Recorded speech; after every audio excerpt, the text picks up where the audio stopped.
I'd like to now introduce Greg Peterson, who's going to tell you more about the work that he does with the Colorado Ag Water Alliance. And I know this is such a busy time of year in ag, so I want to thank you very much for being here. It's right between corn harvest or harvest time and elk season and dove season. And so anyway, Greg is here and we appreciate it.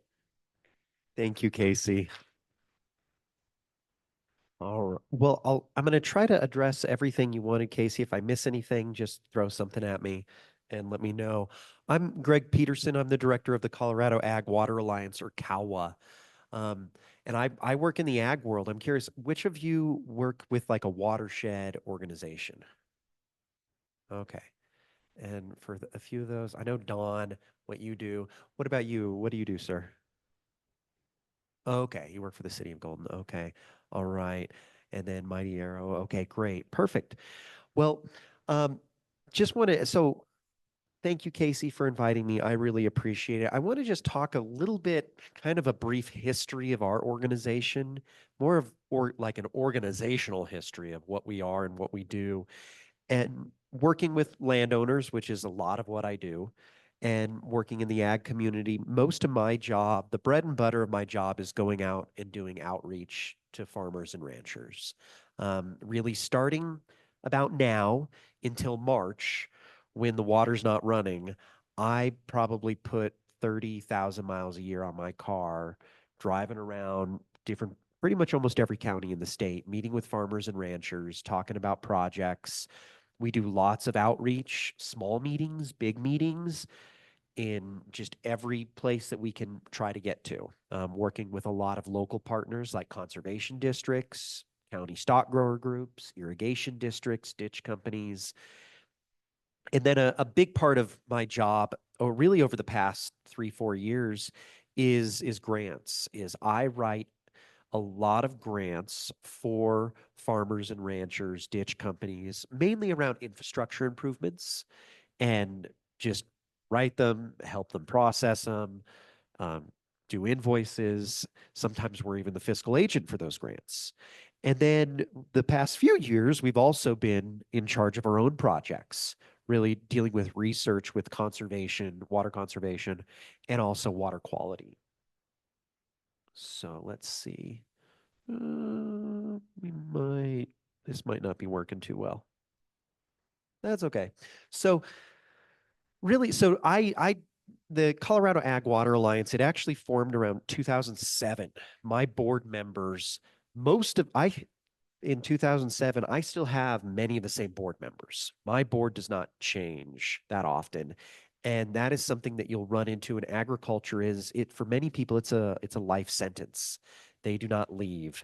And you're gonna, and that at times might be a positive, that might be a problem, but I'm gonna get into, and I've been really fortunate, and I have a very willing and committed board, because for years they were meeting unpaid. I mean, I feel like it's a problem in the ag community too, is a lot of people will do stuff unpaid just because it's all hands on deck all the time, is the feeling. And they formed around 2007 in response to a water rights issue on the South Platte that just blew up in the ag community and really had a lot of problems there.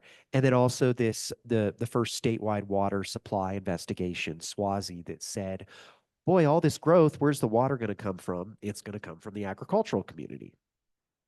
And and then, so they've been doing that for years and meeting. They'd host this annual summit every 2 years. I joined them about 9 years ago. We had 15 grand in a bank account. We were not any legal entity. We had a trade name, and we had someone else. One of the member groups was our fiscal agent, and we had no staff. And recently, I was at a meeting with the Nature Conservancy. We were talking about the same issue of capacity. We ended up using the term unicorn a lot, of these people that kind of come into a watershed organization in a district, and they found me. And at the time, I wasn't particularly, I didn't look impressive at all. And they're like, oh, well, he's willing to do this. And I was looking for work, and they were like, well, if you can find a grant, we'll pay you. And it's actually worked out really well since then. And if anything, my board, I mean, incredibly supportive. I think what Jordanis was mentioning, I mean, tons of knowledge. I get a ride on the coattails of organizations like Cattlemen's, Farm Bureau, corn growers that have decades of relationships with these groups. And that really has helped me a lot. And if anything, they give me a pretty long leash for my job. So since then, we're a 501c3. That was a process of going through getting our bylaws really hammered down and figured out, articles of incorporation. I mean, we probably through us, we run almost $1 million a year now through us. And that's for our conservation drought projects, our water quality projects that we do. Um, Myself, I mean, just this year alone, I looked it up earlier. I mean, secured about almost $3 million in projects for farmers and ranchers, mainly infrastructure projects. We have no staff. That we don't actually have any employees because that's another hurdle for a small organization. I'm an independent contractor, but it went from, I mean, I'm going to throw out salary numbers, not just because I think it gives a really good idea that you're going to be underpaid doing this work. And I mean, when I first started, I think at times I was earning 46,000 a year. And I think for the first 3, 4 years of my job, I was still working part-time, 2 or 3 days a week, remodeling houses, which is something I grew up doing. And I mean, that went up more to now where even my own board members would, I mean, I think I'm still an independent contractor. Last year, I think I got 88,000, which you take out FICA, you take out your own insurance. My own board members will say I'm underpaid. And so that's something that you really have to wrestle with. And 3 or 4 years ago, I didn't know where my personal income was coming 6 months out. It was really around 2000, 2001. All of a sudden, we went from thinking a 6 months to a year to now 3 years, 4 years of secured pay. And that took a long time to get there. And it took a lot of uncertainty where that can be quite scary for a lot of people. And then just, yeah, we also have like two other people who essentially now this entity helps pay for about quarter to a third of their time. And we do dozens of events year round. So in terms of getting money and where, I mean, for a long time, the well that we kept on going back to, and if you could do the next slide, is the Water Conservation Board. And that's the well we still go back to. Oh, they're going to get sick of me eventually. But we've really had to branch out. And I mean, and this is the income that pays me, that really does a lot of our outreach and some of our essential programs. And that's CDPHE through their 319 program. That's been incredibly significant. And then the Walton Family Foundation, that's also been really helpful, especially because often foundation dollars, boy, they're a lot easier to spend on certain things where they're fungible. It's like, I mean, some groups, they'll just, here's 100 grand in your bank account one day. And you're like, wow, okay. Do you need an invoice? No, okay. So, and we're still looking at trying to find these, but it's taken me 9 years for me to feel like I have three main sources of consistent funding. And we're going to need more because I think as Jordana had mentioned, I can't go to the ag community for money. That's like trying to get blood out of a turnip. There isn't money. Some of the member organizations that have a seat that are a part of our organization, we now have more money in operating costs than they do. So it's really difficult to try to find funding in that community. And where are those other sources of income? And that's something that we've really been trying to look at. Uh, Next slide. And I mean, I think in a lot of ways there's been some great successes, but there's still some real big goals that we need to figure out for this organization. I mean, indirect costs on grants. I mean, that's something in the past where we don't take anything.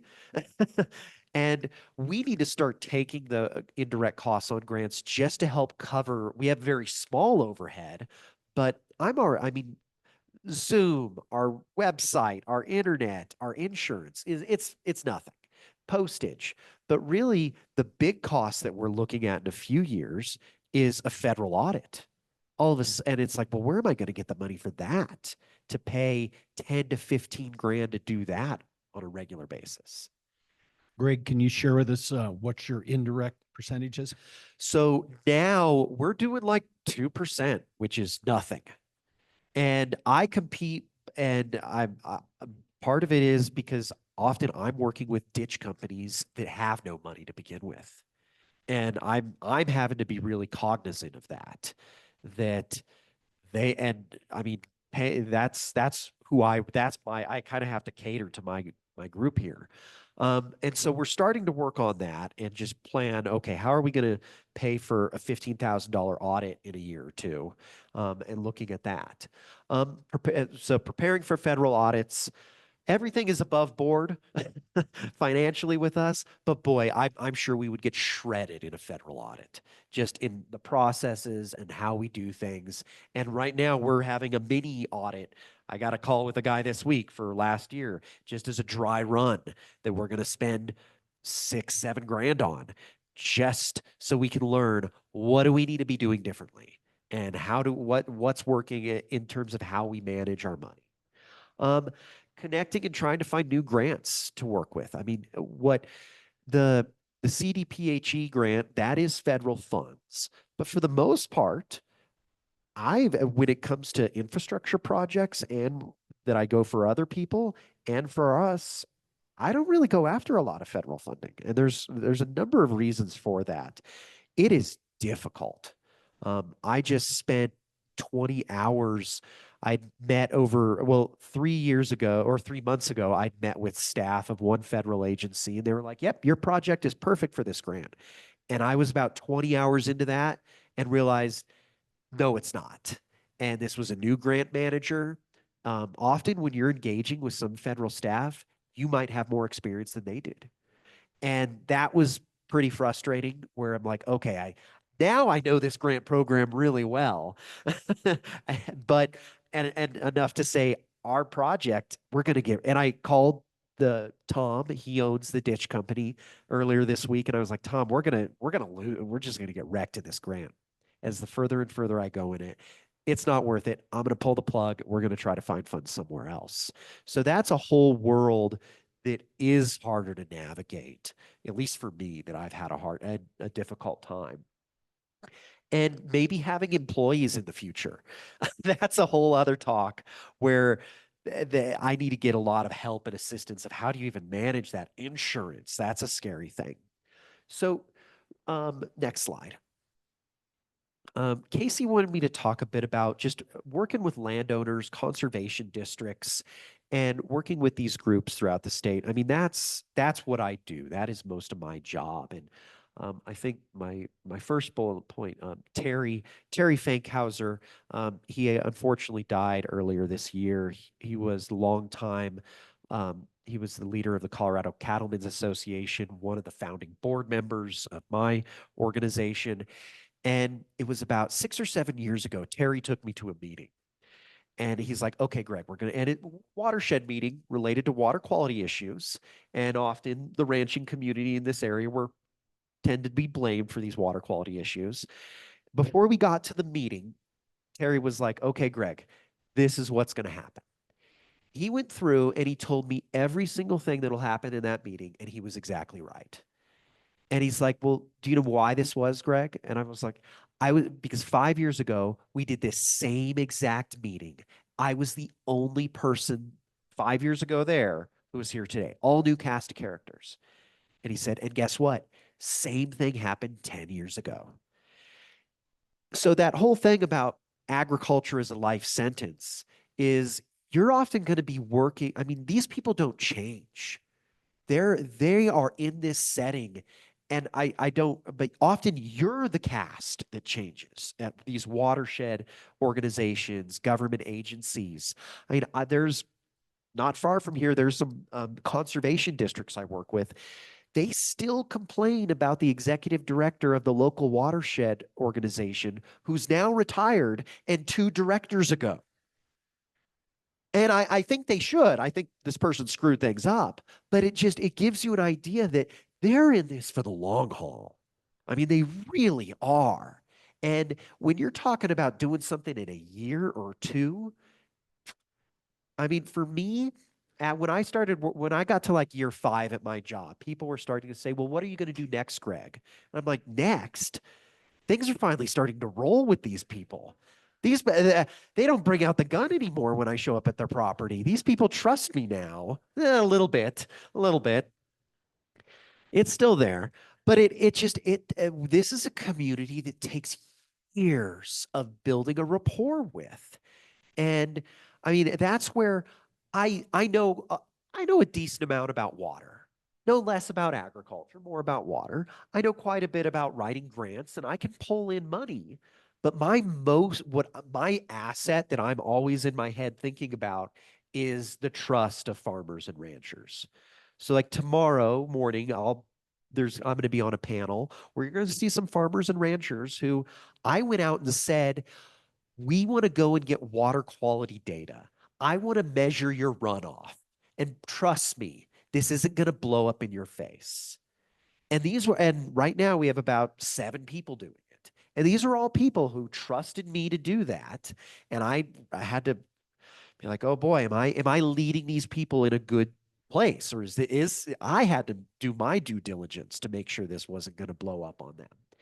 And that's often what I think about with this community when it comes to everything from if I'm going to partner with an organization, I better know what their reputation in the community is. I mean, I've had that happen a lot where they're like, well, we want to do this in this area. I'm like, well, you can do that.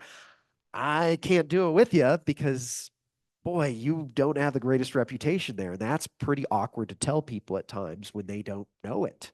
I have to think about that a lot and who I'm getting money from. That's something I try to be very open about. And I've had to it went from like 7, 8 years ago, I was trying to get money anywhere I can I mean, the past few years, there's been times I've turned down money just from organizations that were so at odds with the agricultural community. And it was like, I can't take this. This could hurt my reputation because it's 3 years later, 5 years later, that ditch company or that farmer might want to do a project, participate in something. I mean, that might seem like I'm thinking, well, then Greg, it's like, no, these people are gonna be here for life. And I really need to be developing and looking at that far down the way. And I think if you're going to be working in watershed groups with landowners, you need to be thinking the same way too.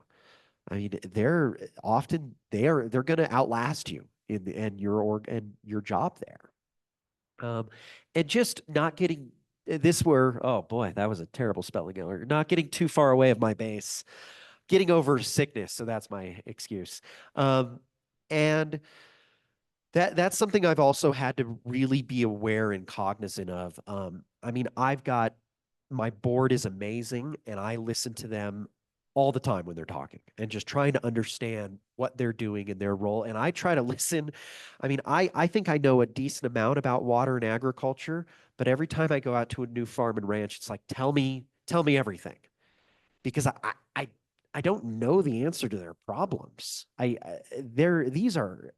There's just incredibly complex businesses. And just also knowing how do they feel about certain issues. And I mean, there's times where we've been pushed of, well, we want to fund you and your organization to talk about this issue. And I'm like, I can't do that. And that's something where maybe you might be put in that position. And that's been really awkward a few times where we've had to have talks with funders and be like, I can do X, I can do this, I can do that. I can't talk about this at all, and I won't. And that digging my heels in there has actually paid off really well. And I've been pretty happy with that. Because again, I just think over in the long run, just it's taken years and years, I think, to get where I'm at. And it's just building trust with these people that I see once or twice a year when I go out and travel with them.